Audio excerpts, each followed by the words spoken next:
Welcome home to USA Global TV and Radio. Ours is a place where dreams take flight, voices are heard, and stories are shared. This is where cultures meet, connections are formed, and ideas are transformed into action. This is your destination for authentic storytelling, diverse perspectives, and meaningful conversations. We're where global stories unite and bridges are built beyond all borders. Discover our world of education, entertainment, hope, and inspiration. Together, we're building bridges worldwide. Subscribe to our USA Global TV channel and download our USA Global TV app. Be our guest or join our team. Visit usaglobaltv.com. With heartfelt thanks to our executive producer, Dr. Jacalyn Kerbeck, music scored by Yifei Tang from Cloud Road Music, creative direction by Paul Garcia, and I'm Al Cini, and I'm very proud to be part of the USA Global TV and Radio family. So join us here at USA Global TV and Radio. Make us your home for global connection. All rights reserved. This video and its contents are the exclusive property of USA Global TV and Radio. Unauthorized use, duplication, or redistribution in any form is strictly prohibited. Thank you for being a part of our global community. Let's inspire together. Money. Everybody needs it. Everybody works for it. Most of us work for it. And tonight we're going to talk about how money can be a dream killer. Justin Rigliani here. You as a whole, body, mind, and soul, and part of us as a whole is money's evolved. And I always think about money is the root of all evil. I don't think that's true. I think greed is the root of all evil. Whether it's money or if we still had the barter system, everyone would still try to get the most they could for the least amount they have to spend, whether it's goods, whether it's services, whether it's cash, whatever it is. It's not the money itself, it's the greed behind the money, I think, anyway. Maybe I'm wrong, but that's how I see it. One of the things I think that's frustrating to me is how many more entrepreneurs would there be if people had the ability to make money at some point, get enough, and then start their business? Probably a lot more than what we have right now. And it's frustrating. Now, I started a business 24 years ago. And over the last 24 years, it's been okay. I mean, I've had good years. I've had years that weren't as good. Last year being one of the worst. And it's frustrating because it's something that I want to keep going, and I'm not sure that I'll be able to do it. One of the things that is really tough for people in this country is the fact that we don't have nationalized healthcare. Now, I know people complain and say, well, then your taxes will go up and it's going to be a disaster, and this isn't a socialist country. I get all that, but we're also the only country, developed nation, where people can literally go bankrupt for being sick. So there's got to be a solution somewhere. I'm not saying that it's necessarily all incumbent upon the government to do it, but certainly something has to be done. And why is that a big deal? Because if you're an entrepreneur and you need health insurance, it's almost impossible, unless you are wealthy to begin with, to be able to support a family with health benefits. Let's say it's a family of 4 and you're paying it out of pocket, you're probably looking at close to $20,000, if not a little bit more, maybe $25,000. That's crazy. That's crazy. So what happens to those people who have these has a desire to want to be an entrepreneur, or wants to go ahead and try to start a business of some sort, maybe a charity? I run a charity as well. It's almost impossible without having some way of getting benefits, without having to pay out of pocket. It's very, very difficult. Oh, somebody just commented in. Thank you for your comment. It's just, you wonder how many great advances we would have if people were able to be as creative as they want to be. I want to train AI myself, and in order to do that, I have to be able to not only make enough money to make a living and to put my kids through school and all the other things, but also because of my health situation, I have to be able to make sure that I can buy my medication or be covered for my medication or my ostomy supplies or my sleep apnea supplies. I'm on a medication for asthma, and it literally would be $800 a month for that medication. How in the world would anybody be able to afford that without insurance unless you're wealthy? So money to me is a dream killer. Now, for some people, it's not because they have it already. And, you know, it's very difficult to start anything from scratch without capital. It just is. Now, I'm not saying it's impossible. People have done it, but luck has to factor in too. When people say they're self-made, nobody's self-made. No matter what, even if you started from scratch, none of us are self-made. You had parents, you had family, you had teachers, you had people, coaches, all kinds of people in your lives that help make you. But those who are, and I'm not saying that this is bad, that some people are born with the capital because maybe their families had money. That's fine. There's nothing wrong with that. But that's not the case for most of us, where we're wealthy from birth. Somebody has to break that and get to the point where you're wealthy, and that gets the ball rolling. And it's hard to do. Now, I'm working on a documentary called Keenan's Kids. I would love to be able to focus my attention. And Keenan's Kids is about the Philadelphia Flyers. And I would love to be able to just say, all right, I'm going to do this. And I'm just going to focus my attention only on this project, and it'll make money. And a lot of documentaries do, especially documentaries in this area, in the Philadelphia area. And I'm sure in other places, New York, LA, and overseas, probably Great Britain, France. And money can be made. But here's the thing, you have to have capital to be able to do it. I shot one day in 2018 to start this documentary. It was $1,000 American to shoot for just one day. And you have to shoot many, many, many days. I don't know how many exactly. That remains to be seen. But one day of shooting is certainly not even close to enough. So I would have to shoot a lot more. And in order to do that, you got to pay your crew, you got to pay your camera person, you got to pay your sound person. Not easy. You got to feed everybody. These are all things you have to think about. And then because mine is a hockey movie, the National Hockey League owns the rights to all of the videos. And you have to have video in a documentary. You can't just say, well, this is what happened and just talk about it or just have interviews. You're going to need some footage to make the documentary exciting and give it some oomph. But those videos for a minute is about $9,000 a minute. That's a lot of money. This documentary, I talked to Charlie. Charlie Min is somebody who I've had on my show before. And Charlie created the documentary about Pelle Lindbergh, who was a former Flyer. And unfortunately, he was killed in a car accident in 1985.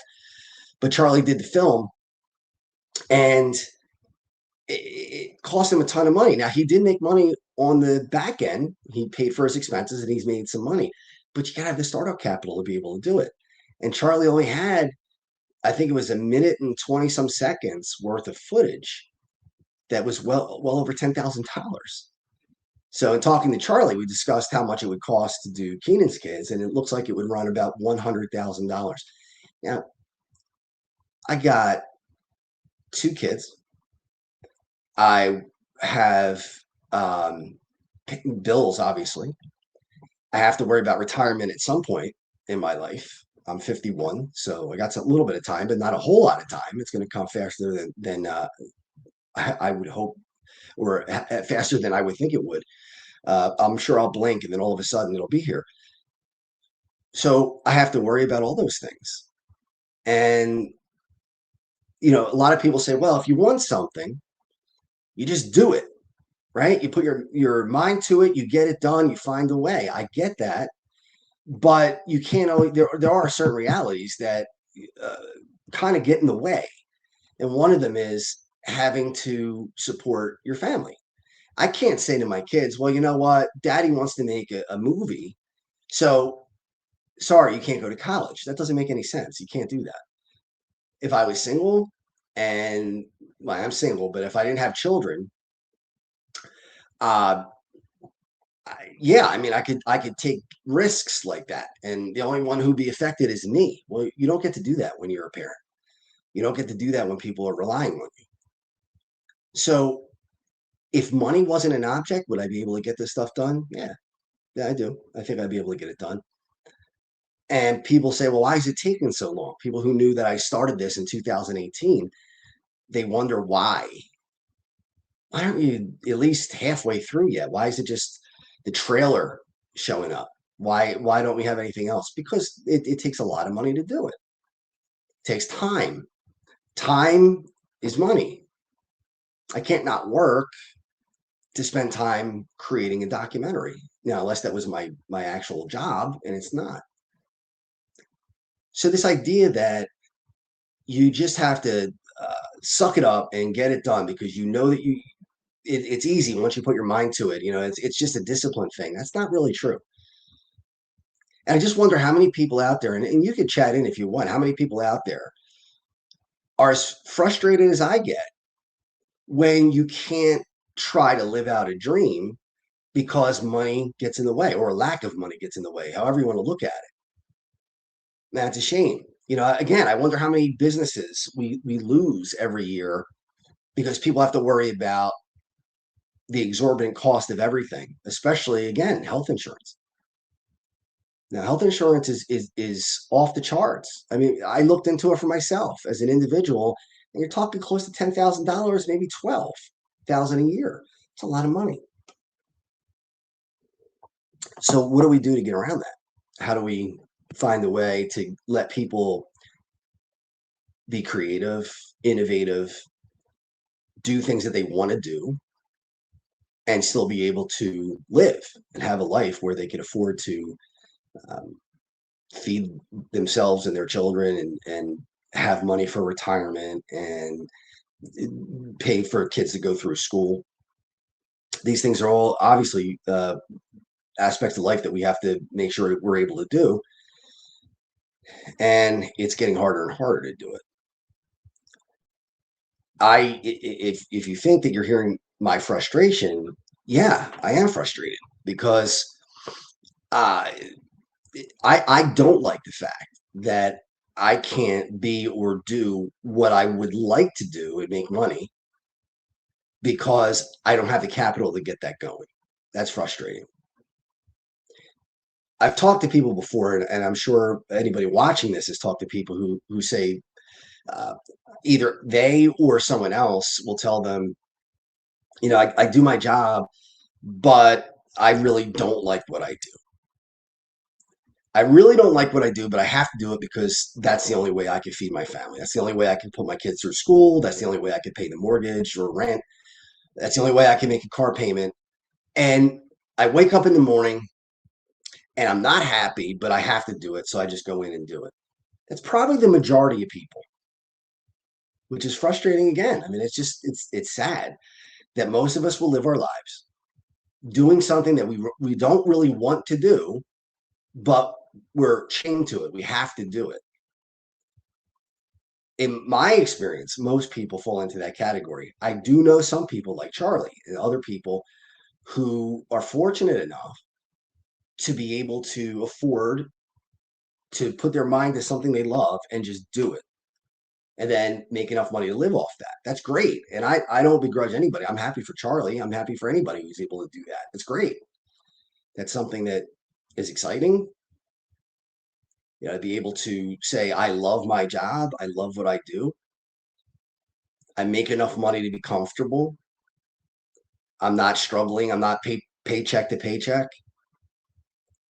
And unfortunately, most of us are in that position where we're just hopeful that we make enough and that we have the coverage we need for medical. I had surgery back in 2015 for to get total proctocolectomy, which means my colon was removed, rectum, anus, and I have a permanent ileostomy. So I have to get my supplies every 90 days. I can't afford those supplies without insurance. The surgery alone back in 2015 was about almost $200,000. Had I not had insurance at that time, I would have been in a hole that I probably would never get out of. It would be crippling. There was an actor, I can't remember his name. Was it maybe his last name was Vanderbeek? I can't remember. Jason Vanderbeek? Doesn't matter, but he just passed away from colon cancer. And here is somebody who's famous, who's an actor, probably made tons of money over his career, and yet needed a help. They had to have a GoFundMe to help pay for the medical bills after he passed away. There's something wrong there. There's definitely something wrong there because the rest of us, what hope do we have? If you're a famous millionaire and you need a GoFundMe, and I'm not saying he didn't, I'm sure it's legitimate, but it's sad that they had to do that. With that kind of money, you should never have to go through something like that, a GoFundMe, just to be able to survive. Why is this happening? What's the answer? I'm not saying I have it. I don't. And I always say that almost every week that this show is not about answers, it's about questions. I wish I had the answers. Maybe I would be one of those millionaires. But I just wonder how many dreams are completely shattered or stifled because people just can't afford to try. And this idea that all you have to do is give it your best and win or lose, at least you know you gave it a shot. Well, it doesn't work that easily. That's great. People will bring up Sylvester Stallone, and he's got a great story. He wrote Rocky, the screenplay, and they wanted to buy it from him. He couldn't even feed his dog. He had to sell the dog because he couldn't feed the dog, and he needed money just to live, to feed himself. He would talk about eating he actually drank the eggs and like he did in the movie, and he would eat yogurt just to stay alive. And then after he writes Rocky, they I guess it was Universal wanted to buy the film from him, and the catch was that he couldn't play the role of Rocky. But his dream was to play the role of Rocky, so they offered him, I think it was 250,000. He turned it down because they said no, you can't play it. We're going to get Burt Reynolds or some other actors to try for the part, but we don't want you because you're not a well-known actor. It's not going to work. So then they upped it to 300,000. Then they upped it to 350,000. He turned it all down. He said no. He said I'm Rocky, or the film doesn't get made.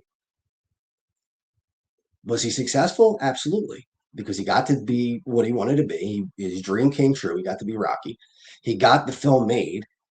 Instead of making 350,000, he made who knows how many millions, 50, 60, 70 million himself from the film. So he absolutely obliterated the level that he would have gotten to if he just sold the script. And that's great. That's pretty cool to be able to say that I did that. And here's the thing, most people will never get there. For every Sylvester Stallone, there are thousands who may have a similar opportunity, but it doesn't work.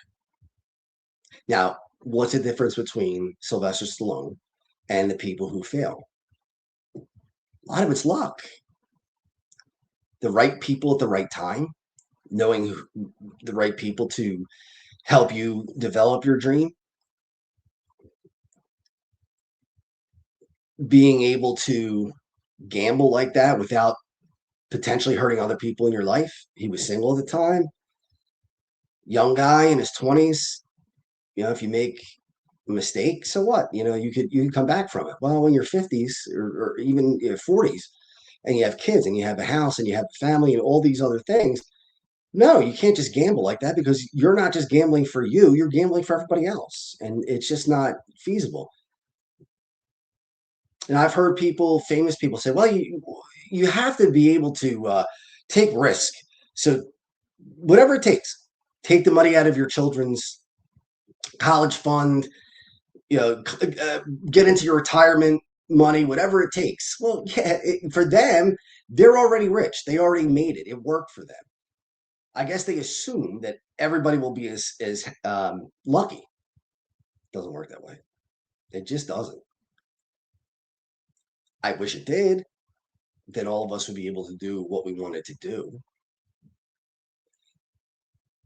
I enjoy running my own business, training. I enjoy being able to be flexible, to work on other projects, to be able to do things that I would like to do. But I certainly don't have the autonomy to just say, oh, I'm going to be a movie producer.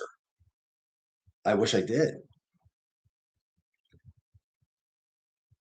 It's something that I think a lot of people don't realize when they have already made it, how much luck is involved in it. Now, hard work is involved too. There's no doubt about that. I'm not saying that luck is the only thing that has to happen, but you do need some luck. Talent alone is not going to get it done because there are a lot of talented people in the world, tons of them. And most of them never get noticed. Most of them never make millions of dollars. You want to write a book? Okay. Then people say, well, look at J.K. Rowling. J.K. Rowling's is a multimillionaire, maybe a billionaire. I don't even know how much money she made, but the Harry Potter books, movies, books, all kinds of stuff came from that. Multiple books, multiple movies, memorabilia, action figures, games, you name it. And that money's rolling in. Again, not jealous of her. I'm happy for her. I think if I remember the story right, she was almost homeless, didn't have much money at all. And then I hear people say, well, if J.K. Rowling can do it, so can I. I'm struggling, so I'll just write a book and I'll be just as famous and I'll make just as much money. Well, do you know how many people write books? And I'm not trying to be a pessimist, but it's reality. And we have to be honest, right? There are a lot of people who do what J.K. Rowling's did. They write a book. But for every J.K. Rowling's, there are tens of thousands, if not hundreds of thousands of people who have maybe some modicum of success, but certainly not to a level where they're millionaires. Most people, when they write a book, I wrote a book and I haven't published it yet, but I know that it's not going to make a ton of money. I'm not thinking, wow, this is going to make a ton. I'm going to be rich after this. Not at all. In fact, most people who are authors that write just regular books, not New York Times bestsellers, they say it's a labor of love, that it's something that you do because you want to do it. But if you're looking at it as a way to get rich, you're not going to do it. You're not going to be able to make it. It's not a knock on anybody. It's just the reality of it. How many people want to be a top-selling author? Anybody who writes wants to be a top-selling author. Well, how do you get to become a top-selling author? Well, you have to have people who are not. You can't have rich people without poor people. You just can't. If everybody could afford the same stuff, then there would be no rich and no poor. How do we make it more equitable? Sometimes people will say, well, you don't want to begrudge anybody for success. Absolutely not. No. I think it's great when people have success. Nothing wrong with that at all. But how do we find a way to get everybody a chance to be successful? In a perfect world, all you'd have to do is work hard and you'd be successful. You just put in the time, put in the effort, and you'd be successful. It's not a perfect world. Time and effort are important, but without the right people, the backing of people, it's very difficult.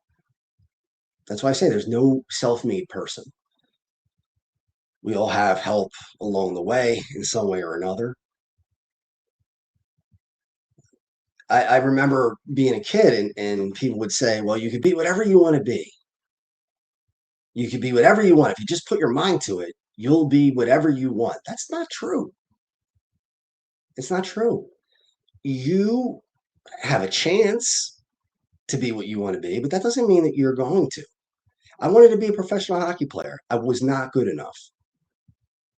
No matter how hard I tried, no matter how much I practiced, no matter how much I wanted it, no matter how much I studied the sport, I just wasn't going to make it. I can't be whatever I wanted to be.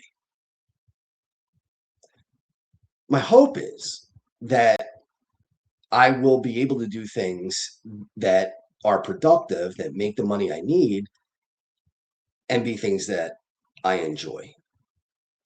We only get one go around here. This is not like I screwed this life up, so I'll just wait till the next one and do better. You don't get us. This is not a dress rehearsal. This is the show. And whatever you do or whatever you've done that's it.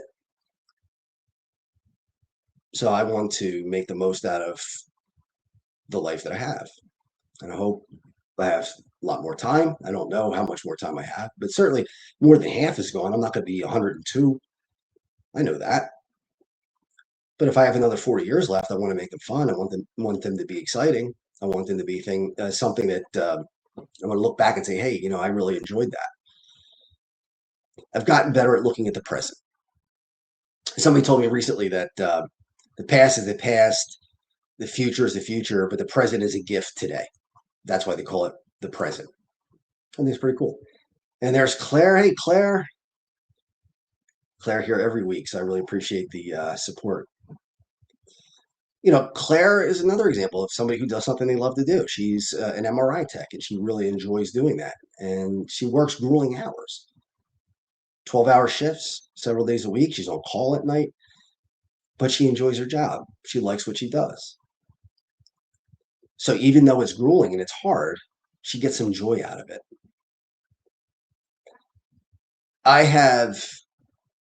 You're very welcome, Claire. I have been substitute teaching for September, so October, November, December, January. So 6 months, half a year, and I'm enjoying it. I really like it. But the problem is I can't keep doing it. I can't because it doesn't make enough money. Here again, I would love to be able to work with kids with special needs kids. And I volunteer for most of those jobs. I want to work with the special ed kids because it just is fun for me, and they're very appreciative and they're excited to try to learn things.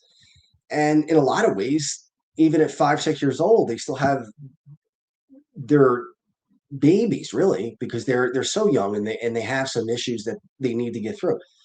So they'll hug you, they'll jump on you, they'll do all the things that a little kid would do, and that's nice. You know, but here I am with a master's degree in education, and I can't do this forever. I can only do this for a short time, and then eventually I'm going to have to be back in corporate America. Now, wouldn't it be nice if we lived in a world where I could say, you know what, I would like to do this for a career, and there would be an opportunity for me to do it. Uh, Again, I have a master's degree, so I don't have to go back to school, but get me certified, allow me to teach, and then pay me a salary that would make sense, and then I'd be happy. It doesn't work that way either. Teachers in this area starting out $60,000 a year, maybe 70. And that includes with a master's degree. It's just not enough money to be able to make a living. You'd have to get another job on top of it. What are we doing? Are we going to work to death? Claire also, I forgot, she posted this too in the chat. She owns a Reiki business too. So Full Circle Wellness by Claire. If you go on Google and you type in Full Circle Wellness by Claire, CLARE, you'll see her business. And I think that's her website too, Full Circle Wellness by Claire. So, but again, I mean, knowing people who have their own businesses, a lot of times it's not enough to survive on. It's nice to have, and it's something they enjoy doing, and they would love to see it go and blow up and become something huge. But at the same time, they also know there are realities that don't allow that.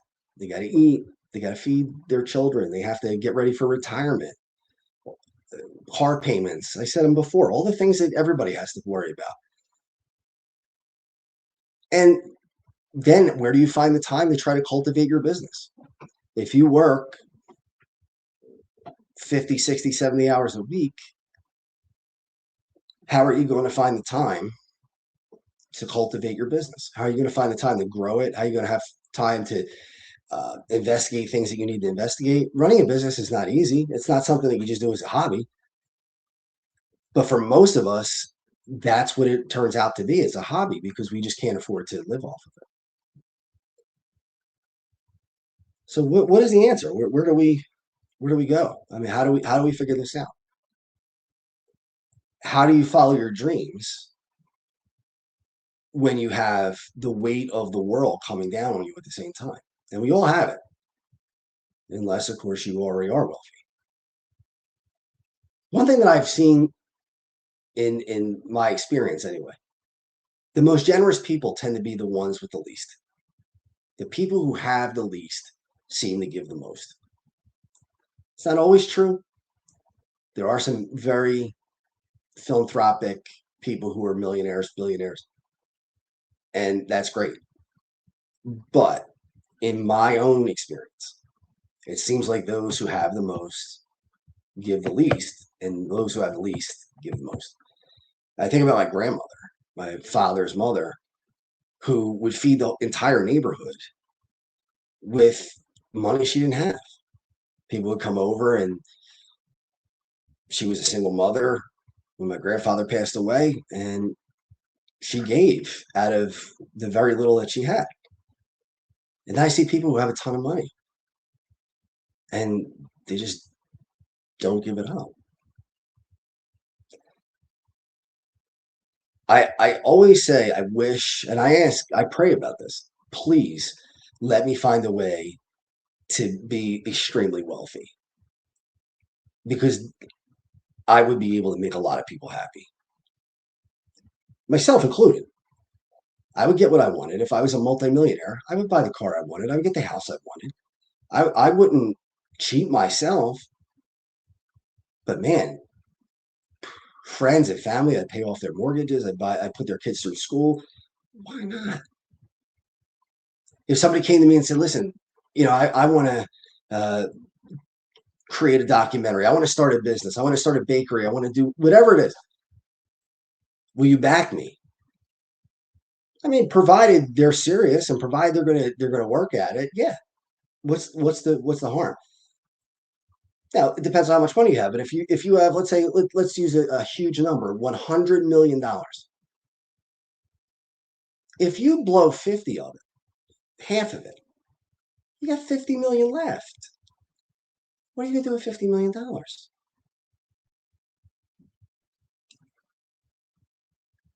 I don't know what the answer is to. People are just going to give what they want to give, and that's fine. I mean, you can't make people give. You just can't, and nor should you. They have to make that decision on their own. But how do we find a way to make it easier for people to develop themselves and do the things they want to do, be who they want to be, and not just get into the rat race and say, well, this is my lot in life, and I'm going to live out the string. I'm going to go to work every day. And when I do training, I really enjoy it. I hope I can keep this business going. I have no idea how it's going to work out. With AI, it might be turning around again. It might be coming back. I might be able to be successful with AI. You have to pivot if you want to stay around. But when I do training, I go into corporate America, and there are so many people who come up to me after the class and say, I wish I was doing something else. I can't stand being here. I do it because I have to. It's a headache. I'm not making enough money. My boss is not.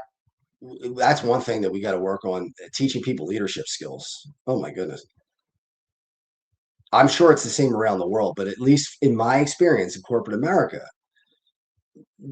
there is a considerable lack of leadership. People like to be in charge so they can delegate, but that's not what leadership is. Simon Sinek says this all the time. Being a leader is not being in charge. How do you say it? Being a leader is not being in charge. It's taking care of the people who are in your charge. How many times do I walk through a hallway and a manager has a door shut and the employees can't ask questions? Or how many times do I see people get reamed out, but yet when they do something great, not a word, no positive energy. It's a lot. I can tell you that from experience. It's a lot. Those people want to be happy. Money kind of steals that a little bit because you can't just be happy. You have to make sure that everything's taken care of at the same time. Again, I don't know what the answer is. I don't know how we get to a place where people can decide what they want to be and be successful at it and have a life that they really, really want. I have a daughter who's 19 in college. At 19, you're expected to make a decision on what you want to be for the rest of your life. How do you do that at 19? Man, I'm not doing anything near what I thought I would do at 19.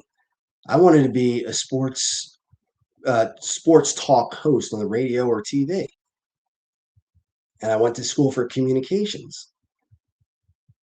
But to do that, you don't just go to a big market. I think that's a lot of people think, and including myself when I was that age, starting college, that, oh, I'll just stay in this Philadelphia market, the fourth largest market in the country, and presto, I'll have a job. Well, you're not going to do that. You're going to wind up going to very small stations across the country,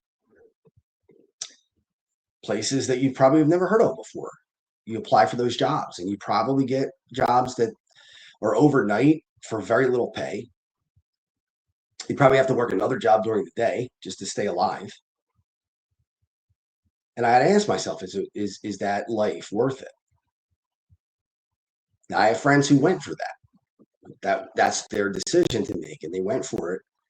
And some made it, but more did not. So in their 20s, they were hopscotching the entire country, going from job to job with the thought, I'll make it eventually. I just have to cut my teeth and bide my time. And once I do, I'm going to make it. And they didn't. Now, all of a sudden, they're in their mid 30s. Well, they were in their mid 30s. Now they're in their 50s. But in their mid 30s, they had to completely change the course of their lives. They had to go and change it all up because it gets old after a while.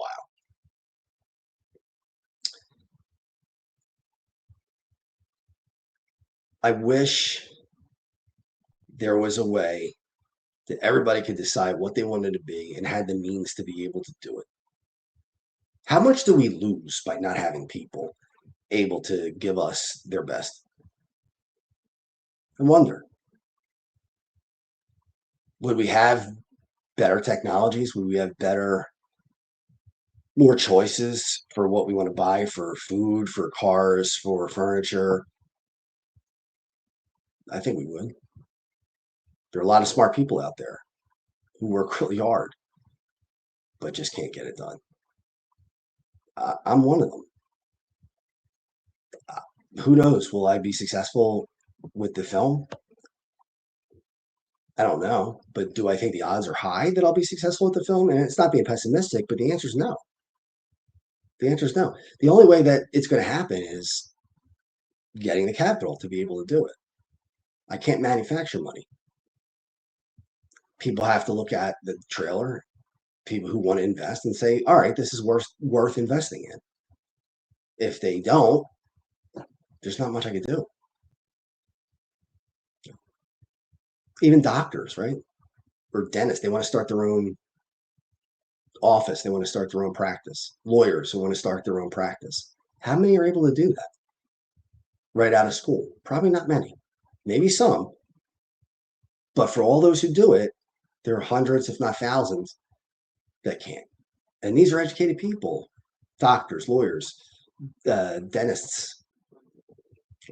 So I don't mean to be a Donnie Downer here, but what can we do to make this change? How do we allow people to flex their creative muscle and be successful no matter what their lot in life, no matter how much money they start with? And how much do we lose again by them not being able to be everything they want to be? All right. Well, I want to thank everybody for listening. Hope everybody has a great week. And next week we'll be back. And we're going to do that sports talk show fairly soon. We're going to get that going, and it'll be pretty fun to do. And then we'll take it from there. All right, everybody, enjoy your week, and I will see you next week.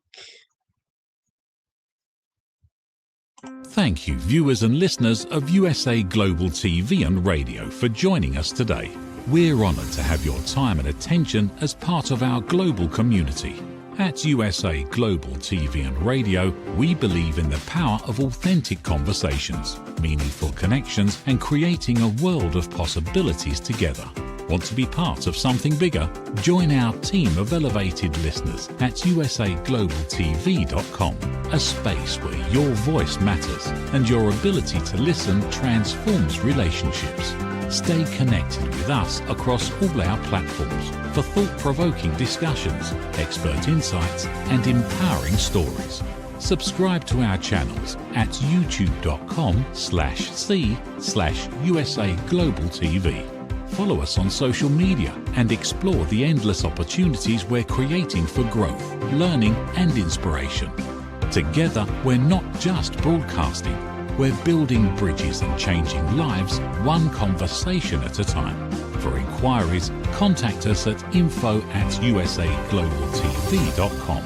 Music by Johnny Dies. Produced by Executive Producer and Director Dr. Jacalyn Kerbeck. Voiceover by Mike Porter. Creative Direction by Paul Garcia.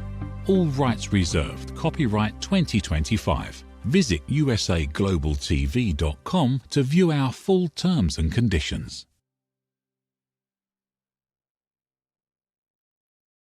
USA Global TV and Radio proudly presents Tracy Cram Perkins, a dementia caregiving survivor teaching how to balance care with peace of mind. #1 resource for dementia caregivers. It's the book Dementia Home Care: How to Prepare Before, During, and After. Over 17,000 copies sold of this must-have guide. And now a testimonial from Tracy Smith. If I was to describe this book to someone who is going through a similar situation, I would underscore how important it is to have some sort of a tool or a guidebook to help you through certain stages. And there's so many, it's such an unknown topic to the average person. And to have this as a reference is essential. It's going to help you get through it personally, as well as help your loved one manage. To learn more, go to tracycramperkins.com. Tracy Cram Perkins is an award-winning author. She's also the host of Dementia Home Care television show. Watch it here on USA Global TV and Radio.